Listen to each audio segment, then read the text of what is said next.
बहुत समय पहले की बात है। एक छोटे से गांव में एक गरीब लड़का रहता था। उसका नाम आशाया था। आशाया गांव का सबसे मेहनती और ईमानदार लड़का था।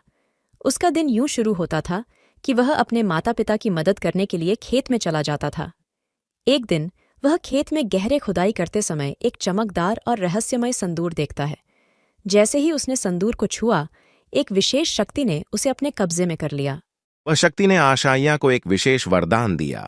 जो कोई भी वस्तु उसकी आंखों के सामने रखता, वह उसे उसकी कहानी के साथ जीवंत कर सकता था।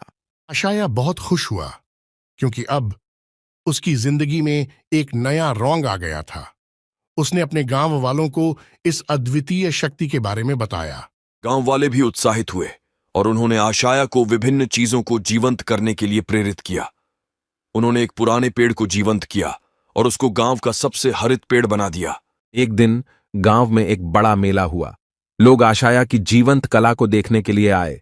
एक सुंदर सी कहानी में वह उन्हें अलग अलग दुनियाओं में ले गया। सभी लोग मेले में बहुत आनंदित थे और वे आशाया की कला की प्रशंसा कर रहे थे।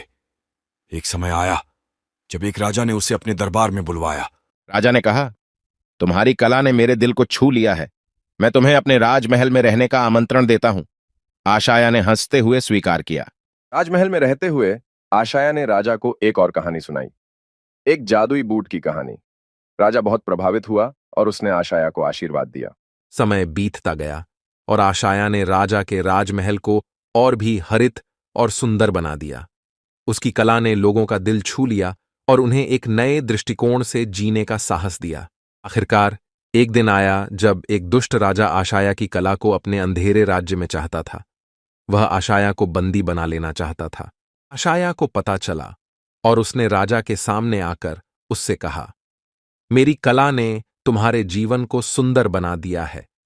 क्या तुम इसे और लोगों के साथ साझा करने का आदान प्रदान कर सकते हो? राजा ने अपनी गलतियों का एहसास किया और आशाया की बात मान ली। उसने अपने अंधेरे राज्य को सुखद और प्रकाशमय बना दिया। और ऐसा होते हुए आशाया ने न शिक्षा के साथ न संदूर के साथ, बल्कि अच्छाई और साझागी भरी जीवन की कला सिखाई। और यही नहीं, उसने लोगों को यह सिखाया कि सच्ची शक्ति उस समय होती है जब हम अच्छाई के लिए उत्साहित होते हैं और उसे दूसरों के साथ साझा करते हैं।